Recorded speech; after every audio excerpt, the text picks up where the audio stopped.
Hi friends, ಎಲ್ಲರೂ ಹೇಗಿದ್ದೀರಾ? ನನ್ನ ರೇವತಿ ಕನ್ನಡ ಚಾನಲ್ಗೆ ಸ್ವಾಗತ. ಫ್ರೆಂಡ್ಸ್, ನಾನು ಶನಿವಾರದ ವ್ಲಾಗ್ ಮಾಡ್ತಾಯಿದ್ದೀನಿ. ನೋಡಿ, ಬೆಳಗ್ಗೆ 5 ಗಂಟೆಗೆ ಎದ್ದುಬಿಟ್ಟು ಮನೆ ಕೆಲಸ ಎಲ್ಲ ಹೇಗೆ ಮಾಡಿದ್ದೀನಿ, ನನ್ನ ಡೈಲಿ ರೊಟೀನ್ ಹೇಗಿರುತ್ತೆ ಅಂತ ಈ ವಿಡಿಯೋದಲ್ಲಿ ತೋರಿಸ್ತೀನಿ. ಫ್ರೆಂಡ್ಸ್, ಬೆಳಗ್ಗೆ ಎದ್ದು ಬಂದು ರಾತ್ರಿ ಎಷ್ಟಾಗುತ್ತೋ ಅಷ್ಟು ಕೆಲಸನ ಕ್ಲೀನನ್ನು ಮಾಡಿಟ್ಟಿರ್ತೀನಿ ಅಡುಗೆ ಮನೇಲಿ.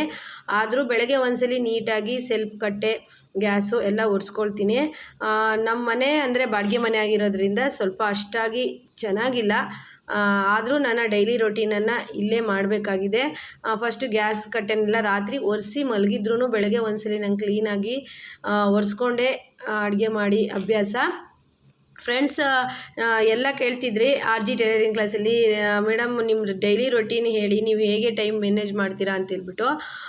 ಏನೂ ಇಲ್ಲ ಫ್ರೆಂಡ್ಸ್, ಎಲ್ಲರೂ ಇರೋ ಹಾಗೆ ನಾವು ಇರ್ತೀವಿ. ಆದರೆ ಸ್ವಲ್ಪ ಜಾಸ್ತಿ ಕೆಲಸ ಮಾಡ್ತಾ ಇರ್ತೀವಿ. ಯಾಕಂದರೆ ಮನೆ ಕೆಲಸದ ಜೊತೆಗೆ ಟೈಲರಿಂಗ್ ಕೆಲಸನೂ ಆಗ್ತಿರಬೇಕು, ಬರೋಂಥ ಕಸ್ಟಮರ್ನ ಸಹ ನಾವು ನಿಭಾಯಿಸ್ತಾ ಇರಬೇಕು. ಮತ್ತು ಮನೇಲೇ ಟೈಲರಿಂಗ್ ಕೆಲಸ ಮಾಡೋದ್ರಿಂದ ಸ್ವಲ್ಪ ನಮಗೆ ಒಂಥರ ಟಾಸ್ಕ್ ಥರನೇ ಇರುತ್ತೆ. ಟೈಲರಿಂಗ್ ಕ್ಲಾಸ್ ಇರೋದ್ರಿಂದ ನಾನು ಬೆಳಗ್ಗೆ ಸ್ವಲ್ಪ ಬೇಗ ಎದ್ದುಬಿಟ್ಟು ಎಲ್ಲ ಕೆಲಸ ಮಾಡ್ಕೊಳ್ತೀನಿ. ಯಾಕಂದರೆ ಟೈಲರಿಂಗ್ ಕ್ಲಾಸ್ ಸ್ಟೂಡೆಂಟ್ ಬಂದಮೇಲೆ ಅಂತೂ ನನಗೆ ಏನೂ ಕೆಲಸ ಮಾಡೋದಕ್ಕಾಗೋದಿಲ್ಲ. ಹಾಗಾಗಿ ನಾನು ಬೆಳಗ್ಗೆ ಎದ್ದು ಈ ರೀತಿ ಮನೆ ಕೆಲಸ ಪೂರ್ತಿ 10 ಗಂಟೆ ಒಳಗಡೆ ಮುಗಿಸ್ಕೊಳ್ತೀನಿ. ಫ್ರೆಂಡ್ಸ್, ಮನೆಯೆಲ್ಲ ಫುಲ್ ದೊಡ್ಡ ಇದೆ, ಆದರೆ ಅಡುಗೆ ಮನೆ ಮಾತ್ರ ತುಂಬ ಚಿಕ್ಕದು. ಒಬ್ಬರು ನಿಂತ್ಕೊಂಡು ಅಡುಗೆ ಮಾಡೋ ಅಷ್ಟೇ ಜಾಗ ಇರೋದು. ಅದರಲ್ಲೇ ನಾನು ಪಾತ್ರೆ ಸ್ಟ್ಯಾಂಡು ಪ್ರತಿಯೊಂದು ಇಟ್ಕೊಂಡಿದ್ದೀನಿ, ಎಷ್ಟು ಬೇಕೋ ಅಷ್ಟೇ. ದಿನ ನನ್ನ ಇನ್ನು ಲಾಗು ಮನೇಲಾಗುತ್ತೆ. ಹೊರಗಡೆ ಎಲ್ಲಾದರೂ ನಾನು ಹೋದರೆ ಮತ್ತೆ ವೀಡಿಯೋಸ್ ಮಾಡಿ ಹಾಕ್ತೀನಿ. ತುಂಬ ಚೆನ್ನಾಗಿದೆ. ಇನ್ಮೇಲೆ ನಾನು ಎಲ್ಲೆಲ್ಲಿ ಹೋಗ್ತೀನೋ ಅಲ್ಲೆಲ್ಲ ವೀಡಿಯೋಸ್ಗಳನ್ನು ಮಾಡಿ ಫ್ಯಾಮಿಲಿ ಎಲ್ಲ ವೀಡಿಯೋಸ್ ಹಾಕ್ತೀನಿ. ಎಲ್ಲರೂ ಸಹ ಹೊಸಬ್ರು ನೋಡ್ತಾ ಇದ್ದರೆ ಸಬ್ಸ್ಕ್ರೈಬ್ ಮಾಡ್ಕೊಂಡು ನೋಡಿ.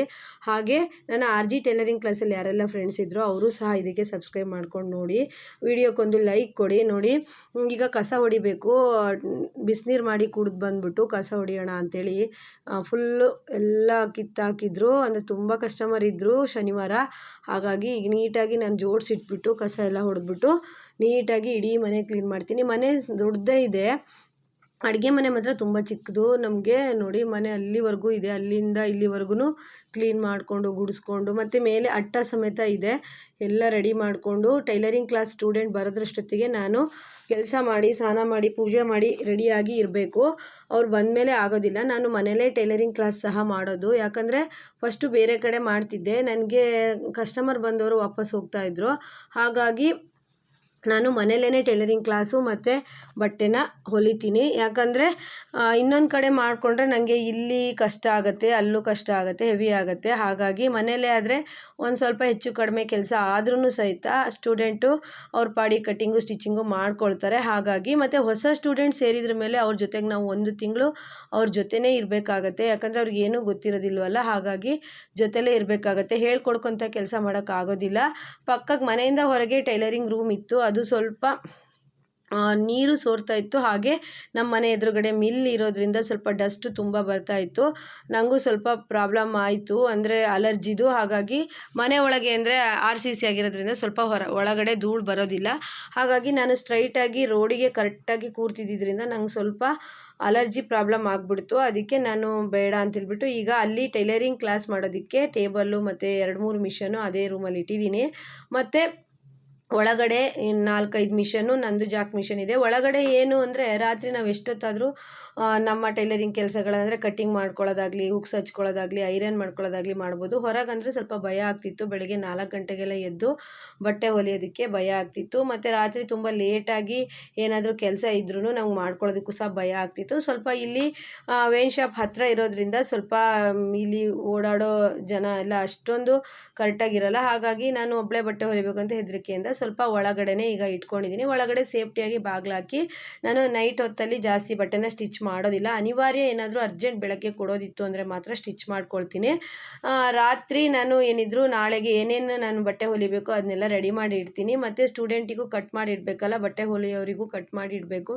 ಕಟ್ ಮಾಡಿ ಎಲ್ಲ ರೆಡಿ ಮಾಡಿ ದಾರ ಪ್ರತಿಯೊಂದು ರೆಡಿ ಮಾಡಿಬಿಟ್ಟು ಇಟ್ಬಿಟ್ಟು ಮಲಗಿರ್ತೀನಿ. ಒಂದೊಂದು ದಿವಸ ತುಂಬ ಕೆಲಸ ಬಟ್ಟೆ ಕೊಡೋದೆಲ್ಲ ಇದ್ದಾಗ, ತುಂಬ ಕೆಲಸ ಇದ್ದಾಗ ನನಗೂ ಸಹ ಟೈಲರಿಂಗ್ ಶಾಪ್ ಹತ್ರ ರೆಡಿ ಮಾಡೋದಕ್ಕೆ ಕಷ್ಟ ಆಗುತ್ತೆ. ನೋಡಿ, ಇದು ಇನ್ನೊಂದು ರೂಮು ಕತ್ಲಿದೆ, ಇನ್ನೂ ಯಾರೂ ಎದ್ದಿರಲಿಲ್ಲ. ನಮ್ಮ ಟೈಲರಿಂಗ್ ರೂಮು. ಇಲ್ಲಿ ಕ್ಲಾಸು ಮಾಡ್ತೀನಿ, ಟೇಬಲ್ ಮೇಲೆ ಸ್ಟೂಡೆಂಟ್ನೆಲ್ಲ ಸುತ್ತ ನಿಲ್ಲಿಸ್ಕೊಂಡು ಕಟಿಂಗ್ ಸ್ಟಿಚಿಂಗನ್ನು ಹೇಳ್ಕೊಡ್ತೀನಿ. ಫಸ್ಟ್ ನಾ ಇಲ್ಲೇ ಬಟ್ಟೆ ಹೊಲಿತಿದ್ದೆ. ತುಂಬ ಮಳೆ ಬಂದಾಗ ಸ್ವಲ್ಪ ಮಿಷನ್ ಮೇಲೇ ನೀರು ಬೀಳ್ತಾ ಇತ್ತು. ಬಾಡಿಗೆ ಮನೆ ಆಗಿರೋದ್ರಿಂದ ಸಿಕ್ಕಾಪಟ್ಟೆ ನಾವು ರಿಪೇರಿ ಮಾಡೋದಕ್ಕಾಗೋದಿಲ್ಲ. ಹೇಗಿರುತ್ತೋ ಹಾಗೇ ನಾವು ಇರಬೇಕಾಗತ್ತೆ. ಈಗ ಸ್ವಂತ ಮನೆ ಆದರೆ ನಾವು ಇನ್ವೆಸ್ಟ್ ಮಾಡ್ಬೋದಾಗತ್ತೆ. ಆದರೂ ತುಂಬ ಇನ್ವೆಸ್ಟ್ ಮಾಡಿದ್ದೀವಿ ಈ ಮನೆಗೆ.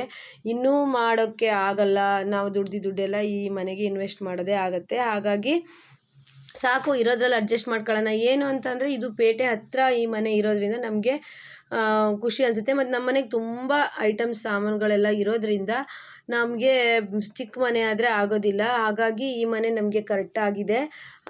ಮಿಷನ್ಗಳು ಎಲ್ಲ ಸೇರಿ 10-12 ಇರೋದ್ರಿಂದ ನಮಗೆ ಚಿಕ್ಕ ಮನೆ ಅಂದರೆ ಮಿಷನ್ಗಳು ಇಡೋದಕ್ಕೆ ಜಾಗ ಆಗಲ್ಲ. ಇಲ್ಲಾಂದರೆ ಇನ್ನೊಂದು ಶಾಪ್ ಮಾಡಬೇಕಾಗುತ್ತೆ. ಹಾಗಾಗಿ ನನಗೆ ಸ್ವಲ್ಪ ಮಕ್ಕಳು ಎಜುಕೇಷನ್ ಎಲ್ಲ ಕಂಪ್ಲೀಟ್ ಆಗೋವರೆಗೂ ಒಂದು ಶಾಪ್ ಮಾಡೋದಕ್ಕೆ ಸ್ವಲ್ಪ ಕಷ್ಟ ಆಗುತ್ತೆ. ಮಕ್ಕಳದು ಏನಿದೆ ಎಜುಕೇಷನ್ ಎಲ್ಲ ಮುಗಿದ್ರ ಮೇಲೆ ನಾನು ಶಾಪ್ ಮಾಡೋ ಐಡಿಯಾ ಇದೆ, ನೋಡಬೇಕು ಎಂತ ಆಗುತ್ತೆ ಅಂತ. ಈಗ ನೋಡಿ, ನಾನು ಬೆಳಗ್ಗೆನೇ ವಾಷಿಂಗ್ ಮಿಷನಿಗೆ ಬಟ್ಟೆ ಹಾಕಿ ತೊಳೆದು ಬಿಡ್ತೀನಿ. ಯಾಕಂದರೆ ಸ್ಟೂಡೆಂಟ್ ಬಂದಮೇಲೆ ನಂಗೆ ಸ್ವಲ್ಪನೂ ಎದ್ಬಿಟ್ಟು ಆ ಕಡೆ ಈ ಕಡೆ ಬರೋಕ್ಕಾಗೋದಿಲ್ಲ. ಕೆಲವೊಂದು ವಿಡಿಯೋ ಎಡಿಟ್ ಮಾಡಿದ್ರು ನಾನು ಅಪ್ಲೋಡ್ ಮಾಡೋಕ್ಕೆ ಸಹ ಸ್ಟೂಡೆಂಟ್ ಬಂದಮೇಲೆ ಆಗಲ್ಲ. ಇದು ಶನಿವಾರ ವಿಡಿಯೋ ಮಾಡಿದರೂ ಸಹಿತ ನಾನು ಅಪ್ಲೋಡ್ ಮಾಡ್ತಾ ಇರೋದು ಭಾನುವಾರ ಆಗಿದೆ. ಯಾಕಂದರೆ ಶನಿವಾರ ನಂಗೆ ಸ್ವಲ್ಪನೂ ಏನೇ ಕೆಲಸ ಮಾಡೋದಕ್ಕೂ ಆಗಲ್ಲ. ಸ್ಟೂಡೆಂಟ್ ಬಂದು ಹೋದ್ರ ಮೇಲೆ ಸ್ವಲ್ಪ ಮನೆ ಕೆಲಸ ಅದು ಇದು ಇರುತ್ತೆ. ಹಾಗಾಗಿ ಬಟ್ಟೆ ವಾಷಿಂಗ್ ಬೆಳಗ್ಗೆನೇ ಮಾಡ್ಕೊಬಿಡ್ತೀನಿ. 4 ಗಂಟೆಗೆ ಎದ್ದು 5 ಗಂಟೆ 5:30 ತನಕ ಬಟ್ಟೆ ವಾಷಿಂಗ್ ಇರುತ್ತೆ. ವಾಷಿಂಗ್ ಮಿಷನ್ ಹಾಕೋದು ಮತ್ತು ಕೈಯಲ್ಲಿ ಒಗೆಯುವಂಥ ಬಟ್ಟೆಗಳಿರುತ್ತೆ.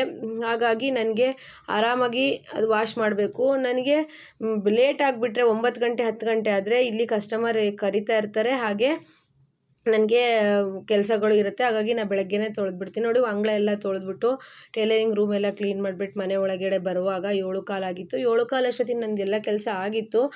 ನಾನು ತಿಂಡಿ ಮಾಡಿಬಿಟ್ಟು ಮತ್ತೆ ಒಂದು ಬ್ಲೌಸ್ ಕಟ್ಟಿಂಗ್ ಮಾಡಿ ಇಟ್ಟೆ. ಅಂದರೆ ಸ್ಟೂಡೆಂಟು ಸ್ಟಿಚ್ ಮಾಡ್ತೀನಿ ಅಂತ ಹೇಳಿದ್ಲು. ಹಾಗಾಗಿ ಬ್ಲೌಸನ್ನು ಸಹ ಕಟ್ ಮಾಡಿಟ್ಟೆ. ಅವರಿಗೆ ಕಟ್ ಮಾಡಿ ದಾರ ಎಲ್ಲ ರೆಡಿ ಮಾಡಿ ಇಟ್ಟರೆ ಬಂದು ಸ್ಟಿಚ್ ಮಾಡ್ತಾರೆ.